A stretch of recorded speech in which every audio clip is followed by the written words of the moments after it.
오늘 본문은 예언자 에스겔이 본 환상, 계시의 내용입니다.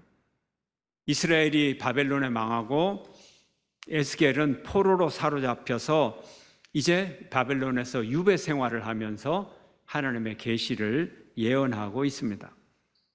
에스겔이 환상 중에 예루살렘 성전을 보았는데 예루살렘 성전에서 하나님의 영광이 빛나고 있었습니다. 이 환상의 내용과 현실과 비교를 해보면 이 환상의 내용이 무슨 내용인지를 잘 알게 됩니다. 지금 환상에서 보는 겁니다. 현실은 그렇지가 않아요. 현실은 예루살렘 성은 완전히 초토화되어 있고 예루살렘 성전은 폐허가 되어 있고 불에 탄 흔적밖에 남아있지 않고 이스라엘 백성들은 포로 생활을 하고 있고, 그런데 환상의 내용은 예루살렘 성전이 재건되어 있고 그리고 그 새로 지어진 성전에서 하나님의 영광의 빛이 빛나고 있습니다. 떠나셨던 하나님이 돌아왔습니다. 하나님이 왜 돌아오셨나요? 왜 돌아오셨느냐를 알기 전에 왜 떠났는가를 우리가 먼저 알아야 됩니다. 성전의 옛 이름, 출애굽 시대의 광야에서 성전의 전신인 천막의 이름, 성막의 이름은 회막이었어요. 만남의 천막, 만남의 장막, 이런 의미죠. 이것이 솔로몬 왕 때 건축물로 지어지면서 성막, 회막이 성전으로 바뀌게 되었습니다. 만남, 누가 누구와 만납니까? 이스라엘 백성과 하나님의 만남의 장소입니다. 그런데 이 만남의 전제 조건은 진실성입니다.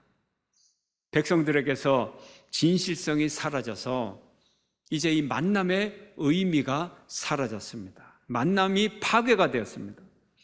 성전을 먼저 떠난 것은 마음으로부터 떠난 백성들이었습니다. 하나님은 회막에 가 있어도 회막에서, 성전에서 아무도 만날 사람이 없습니다. 그래서 하나님은 이제 그 성전을 떠나셨던 것입니다. 이스라엘 백성들이 마음으로부터 성전을 떠나고 이제 성전에서조차 우상을 숭배하고 죄악을 짓고 하는 이 모습을 하나님이 견딜 수가 없었습니다. 오늘 본문에도 하나님이 과거에 성전을 왜 떠났는지 그 이유를 밝히고 있습니다. 주님의 성전을 떠난 이유는 성전을 더럽히는 왕들의 음행, 그리고 왕들의 시체 때문이라고 말합니다. 과거 처음에 솔로몬이 성전을 지을 때 성전을 어디다 지었느냐 하면 왕궁 바로 옆에다 지었어요. 그래서 왕궁에서 문 하나 열고 들어가면 성전 마당으로 들어갈 수가 있었습니다. 그래서 오늘 본문을 보면 너희들이 문설주 하나 차이로, 문지방 하나 차이로 내 성전이 있다, 그런 거예요. 그러니까 문 하나 차이, 담 하나 차이로 성전과 왕궁이 구별되어 있었습니다. 이스라엘 백성들의 왕들, 성전에서는 거창하게 예배를 드리는 흉내를 냅니다. 그러나 문 하나 열고 나가면 왕궁에서는 온갖 나쁜 짓을, 온갖 죄악을 가증한 일들을 다 벌이는 그런 왕들이었습니다. 하나님은 그곳에 계실 수가 없었어요. 이제 이방 민족이 쳐들어오고 바벨론이 쳐들어와서 이들을 다 초토화시키고 멸망시키고 성전은 폐허가 되고 방치되어 있었습니다. 이것이 현실입니다. 이런 현실에서 에스겔은 하나님이 돌아오는 꿈을 꾸게 되었습니다. 하나님이 돌아오신 환상을 보았습니다. 현실적으로 이스라엘 백성들은 아직 예루살렘으로 돌아오지 않았습니다. 하나님이 먼저 오신 것이죠. 하나님이 먼저 오셔서 만남의 가능성을 시작하셨던 것입니다. 만남의 장소, 만남의 시간을 하나님이 미리 예비하셨습니다. 잃어버린 딸, 집 나간 아들을 기다리면서 사는 부모의 마음이죠. 그 자식들이 언제든지 돌아올 수 있도록 이사를 가지 아니하고 문을 잠그지 아니하고 기다리고 만남의 가능성을 열어 놓았습니다. 시간과 장소를 정했어요. 장소가 어디입니까? 하나님의 성전. 시간이 언제입니까? 안식일과 명절, 절기들. 그래서 하나님은 말합니다. 내가 돌아왔어. 내가 성전에서 너희들을 기다리고 있어. 우리 다시 만나자. 그래야 너희들이 살 길이 있어. 이것이 하나님의 선포였습니다. 이렇게 환상 속에서 회복된 성전은 하나님의 통치하시는 보좌요, 하나님이 발을 놓는 발등상이요, 자기 백성과 함께 거할 영원한 처소가 될 것입니다. 이렇게 하나님은 이스라엘 백성들과 새로운 만남을 준비하고 계셨습니다.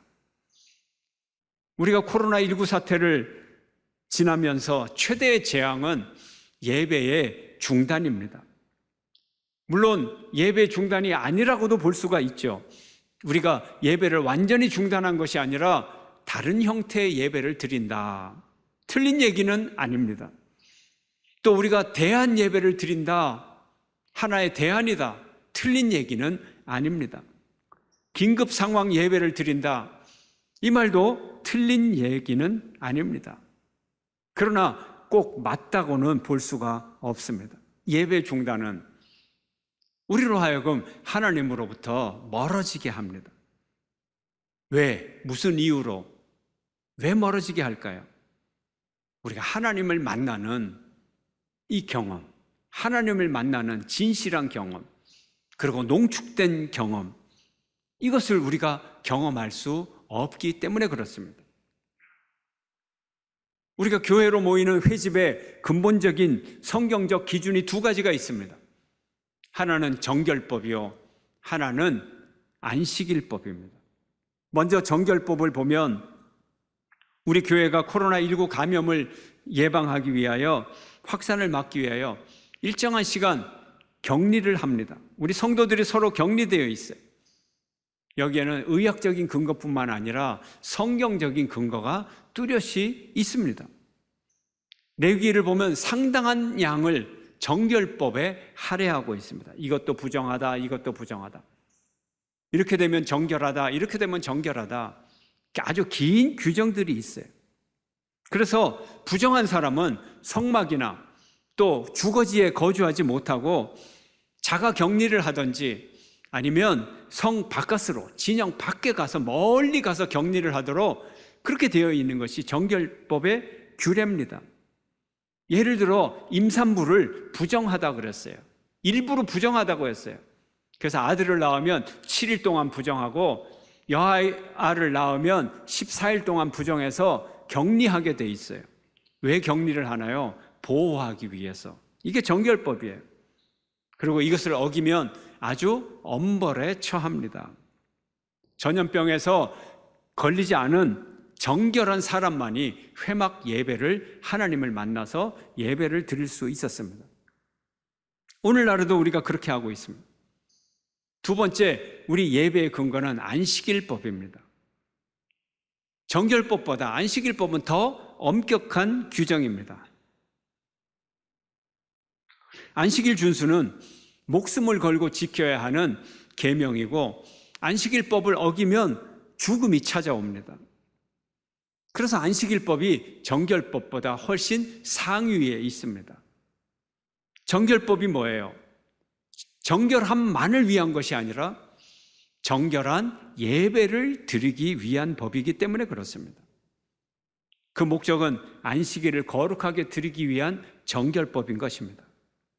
정결법의 요지는 부정한 사람은 예배를 참석할 수 없다, 이게 정결법의 요지고, 안식일법의 요지는 건강한 사람은 반드시 예배를 드려라, 이것이 안식일법의 요지입니다. 이렇게 안식일법을 보면 하나님의 사랑, 하나님을 향한 사랑이 들어있고, 정결법은 이웃을 향한 사랑이 들어있는 두 율법인 것입니다. 우리는 안식일법의 정신을 따라 주님을 기억하고 우리의 신앙생활을 위해 하루를 기꺼이 내는 것, 이것이 아주 중요한 예배의 규칙입니다. 안식일의 정신이 무엇인가요? 첫째, 안식일은 하나님의 창조의 영광에 참여하는 날입니다. 하나님의 창조 질서의 근본은 인간이 노동만 하고 일만 하는 그런 존재로 창조되지 않았습니다. 사람은 신분과 성별과 또 연령과 그의 처지와 또 자연이냐 인간이냐의 구분 없이 또 법의 보호를 받느냐 법의 보호를 받지 못하는 외국인이냐 아무런 구별 없이 모든 인간은 똑같이 안식을 누릴 권리가 있습니다. 한번 볼까요? 출애굽기 20장 10절 함께 읽습니다. 시작. 일곱째 날은 내 하나님 여호와의 안식일인즉 너나 내 아들이나 내 딸이나 내 남종이나 내 여종이나 내 가축이나 내 문 안에 머무는 객이라도 아무 일도 하지 말라. 우리 인간 모두가 안식할 권리가 있습니다. 그 당시에 주변의 여러 문화들, 고대 바벨론이나 또 그 이후에 그리스 로마 신화를 보면 인간은 하찮은 존재, 신들의 지배를 받고 그러면서 노동을 하는 종으로 신들을 섬기는 존재였습니다. 감히 휴식을 생각할 수도 없고 할 수도 없는 존재. 휴식은 오로지 행복과 즐김과 누림은 오로지 신들의 영역에 속했습니다. 그러나 성경은 달리 말합니다. 안식일은 하나님의 영광이 완성된 날이므로 모든 피조물과 모든 인간들은 이 하나님의 영광을 즐겨라. 모든 인간들은 하나님의 자녀로서 하나님의 영광에 참여할 권리가 있다. 이렇게 우리에게 선포하고 있습니다. 안식일의 축복을 모든 사람이 누리라는 것이죠. 우리가 이 점을 기억해야 됩니다. 아름다운 창조의 세계, 이 세상의 진리와 선함을 모든 신분과 연령과 성과 처지에 관계없이 모두 누려라. 이것이 하나님의 뜻입니다. 두 번째 안식일의 뜻은 하나님의 해방을 기억하는 날입니다. 자유케 한 날을 기억합니다. 출애굽의 자유함을 기억하고 그 날을 지키라는 겁니다. 함께 읽어볼까요? 신명기 5장 15절 시작. 너는 기억하라. 내가 애굽 땅에서 종이 되었더니 내 하나님 여호와가 강한 손과 편 팔로 거기서 너를 인도하여 내었나니 그러므로 내 하나님 여호와가 내게 명령하여 안식일을 지키라 하느니라. 아멘.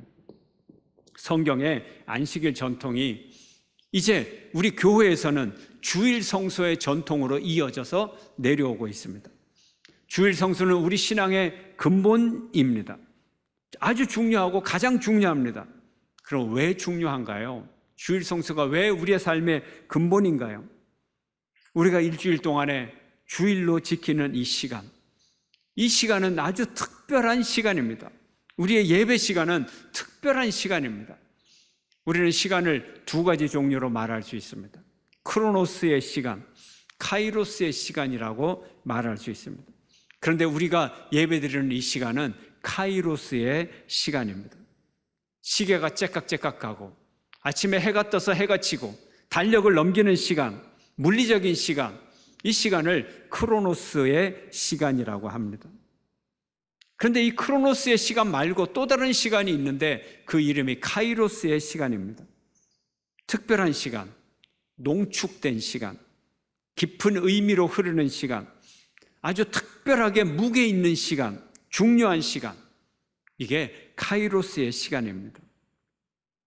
시계의 시간은 모든 사람에게 공평합니다. 열심히 일을 하는 사람이건 게으른 사람이건 아침에 해가 떠서 지고 하루 24시간 지나갑니다. 아주 공평합니다. 똑같습니다. 그런데 카이로스의 시간은 그렇지 않습니다. 이것은 은혜의 시간입니다. 은혜를 받을 수도 있고 은혜를 못 받을 수도 있습니다. 이 카이로스의 시간은 따로 마련이 돼야 되는 것입니다. 제가 전도사를 처음 시작할 때 같은 교회에 섬기던 연세가 좀 드신 여전도사님이 계셨어요. 남편과 사별하고 딸아이 하나를 키우는데 늘 하시던 말씀이 있어요.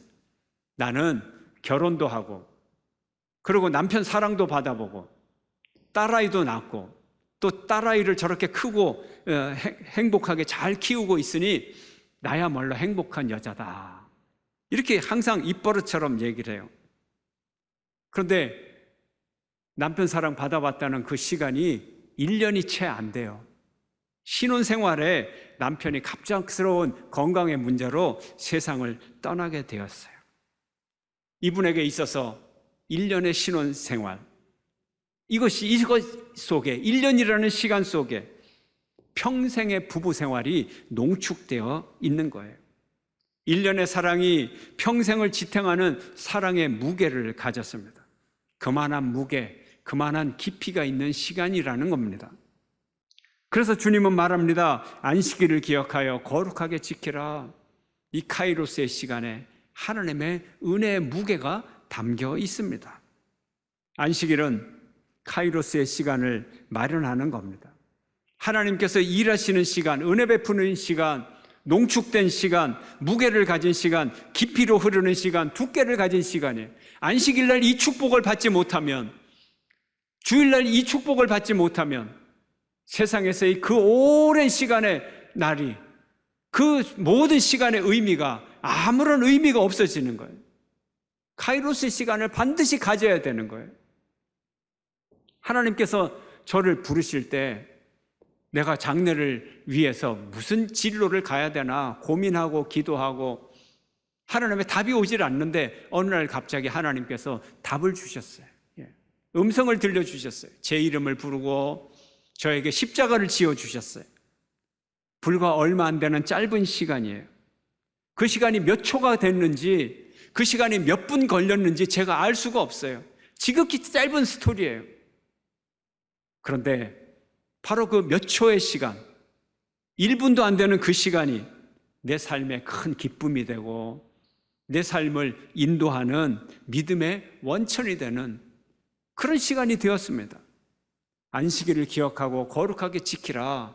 하나님께서 이 하루를 통하여서 우리가 일주일 동안, 아니 7년 동안 받는 그 모든 은혜보다도 더 결정적인 은혜를 우리에게 쏟아 부어주기를 하나님이 원하고 계십니다. 이 카이로스의 시간을 누리는 여러분 되시기를 축원합니다. 이렇게 특별한 시간, 그리고 하나님은 특별한 장소에서 우리를 만나기를 원하십니다. 안식일날, 주일날 내가 만나자. 그리고 어디서? 교회에서 만나자. 이렇게 말씀하십니다. 이것은 우리 인간을 위한 것입니다. 하나님은 특별한 시간이 필요 없어요. 하나님은 시간을 창조하신 분이에요. 하나님에게는 특별한 장소가 필요가 없어요. 하나님은 만물을 창조하시고 인간이 아무리 그 거창한 건물을 하나님께 성전으로 지어드려도 하나님 앞에는 계집만둬도 못한 거예요. 하나님은 온 우주 만물의 창조주예요. 특정한 시간과 특정한 장소는 우리 사람을 위한 거예요. 인간을 위한 거예요. 인간이 그런 존재이기 때문에 그런 거예요. 하나님의 입장에서 보면 인간이란 존재는 참 힘든 존재예요. 정말 역겨운 존재예요. 전능자 하나님이 사람이 지은 보잘것없는 성전을 집으로 삼아 들어갈 존재라고 그렇게 생각을 하고 그 집을 짓고 하나님 앞에 드립니다. 하나님의 입장에서 참 어리석은 일이죠. 어처구니가 없는 일이죠. 하나님의 입장에서 보면 인간들은 계속해서 하나님 앞에 배반하고 거짓말하고 그러면서도 또 뻔뻔하게 나와서 큰 소리로 기도를 합니다. 그런 기도를 들을 가치가 있겠습니까? 절대적 신이 무슨 열등감이 있는 것도 아닌데 하나님이 무슨 칭찬을 꼭 들어야 됩니까? 그럴 이유가 없어요. 하나님이 우리의 찬송을 들을 이유가 하나도 없어요. 필요치 않아요. 그럼에도 불구하고 하나님과의 만남이 가능한 것은 딱 한 가지 조건이에요. 진정성. 바로 그 진정성 때문에 하나님이 성전을 떠나갔듯이, 백성들을 떠나갔듯이 우리가 하나님과 진정한 마음을 가지고 진정성을 가지고 그 만남의 장소, 만남의 시간에 나가면 하나님이 진정코 만나 주시는 겁니다. 우리가 이걸 알아야 돼요. 하나님 앞에 진실된 예배를 드리는 저와 여러분 되시기를 축원합니다. 하나님과의 진정한 만남, 이것이 예배의 본질입니다. 이것이 하나님과 우리의 카이로스의 시간을 회복하는 방법입니다. 하나님은 참된 예배의 회복을 원하십니다. 하나님은 우리가 새로워지기를 원하십니다. 새로운 만남을 하나님이 원하십니다. 새로운 만남으로 우리를 초대하고 계십니다. 코로나19 전과 코로나19 후의 예배가 결코 같은 예배가 될 수가 없습니다.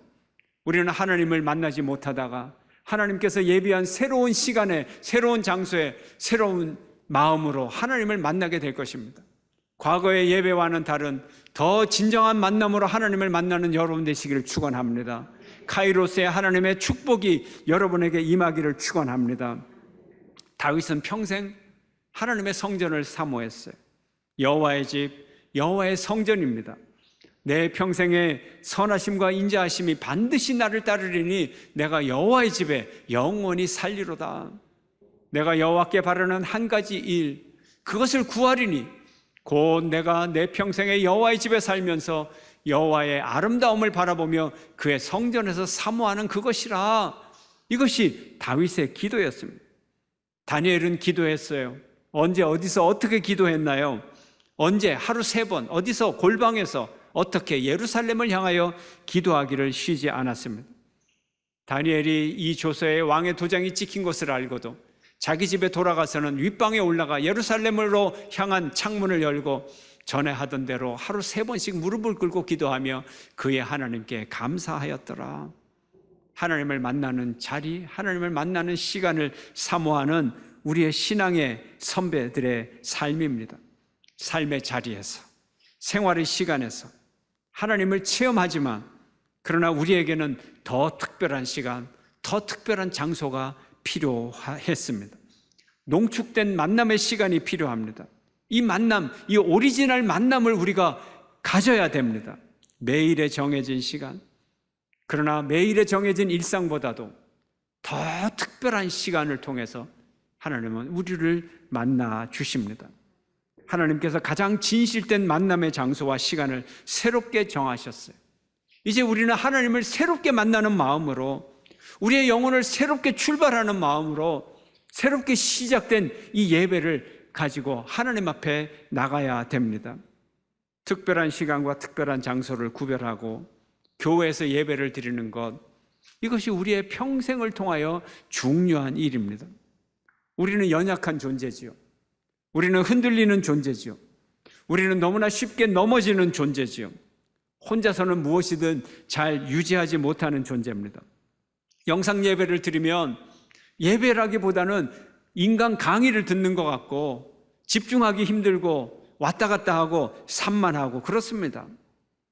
그래서 우리는 예배 모임이 중요합니다.